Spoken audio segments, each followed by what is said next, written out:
Look, I'm a peace-loving kind of guy, but when you cover 500,000 people over half the state of Georgia, somebody's not going to like what you say. People staring, people will, we don't care. To show you how insane these people were, I'd like to show you a billboard. Now, this was up for 2 weeks. I never like situations like this to arise, but usually, if I've gone too far, the people are going to let me know. It just said, "We apologize." Forgive me a moment while I check the phone directory to be sure I'm still unlisted. I want to go on record by telling you I wasn't a shock jock. So I'm working at WNEX on one side of town, and FM 99 was the big blowtorch FM station on the other side of town. Oscar Leverett, who was the program director at 99, also happened to do some engineering over at the Big X. So then eventually, the rest of the billboard was exposed.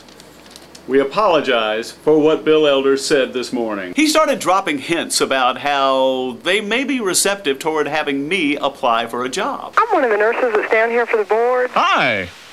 Yeah, I'm not sure you're going to sound as happy when we hang up. He was checking things at the transmitter, and he looks at me and he said, "Today's the day to call. I'm very, very sorry." In the course of a meal, he tripled my salary and changed my life forever. I found out later from a friend of mine, who was the operations manager at the station, that the general manager that just hired me walked into his office and said, "I think I just screwed up. I just hired Elder." I don't believe screwed is the word he used. I know you're really trying to be funny and everything, and like yesterday with the comments that y'all were making, I mean, I know y'all were trying to be funny. Now, what comments were those? Well, the one about, you know, the unmarried nurses are going to be easy pickings, and then the one today about the bedpans. WNEX was a 1,000 watt AM radio station, and FM 99 was a 100,000 watt FM station. My first day on the air, what do I say? I'm really glad to be on FM 99. Finally, I'm on a station with more watts than a hairdryer. Are you married? No, I'm not. The first time I ever got called back to the manager's office, there was an airline that flew from Macon to Hartsfield Airport in Atlanta. And I happened to make the statement that the way the pilots found the airport was to follow the expressway. My sister's an RN in Nashville, Tennessee, and I'm glad she's got a sense of humor. One of their executives was in South Atlanta listening. He called the radio station to cancel the advertising. Hi. Did I hear her say she wasn't married? That's true.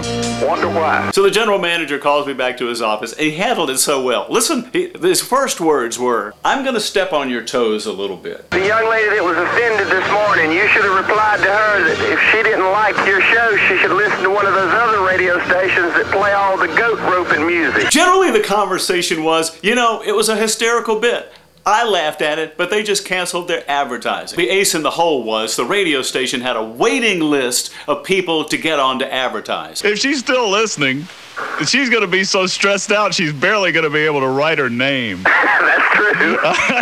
I don't want to do that to anybody. This is where Oscar Leverett is a genius, because eventually, instead of coming to me, the general manager went to Oscar, and Oscar said, "I'll talk to Bill about it and we'll get it all handled." And you know why? He knew that the more things that he told me not to do, it was just going to clog me up. I'd be thinking, now, should I do this or shouldn't I do this? And it was just easier for him to go take the guff than it was to get me to shut up. Goat roping. I don't know. But I'm speaking as a single guy who's been through my share of dates of women who talk about their old boyfriends. If you let the people be funny, they're not going to say, "Hey, did you hear that Bob guy that called Bill this morning? He was really funny." No, they said, "Bill Elder's program was funny this morning." Okay, back to the manager's office. Fine, good, yeah.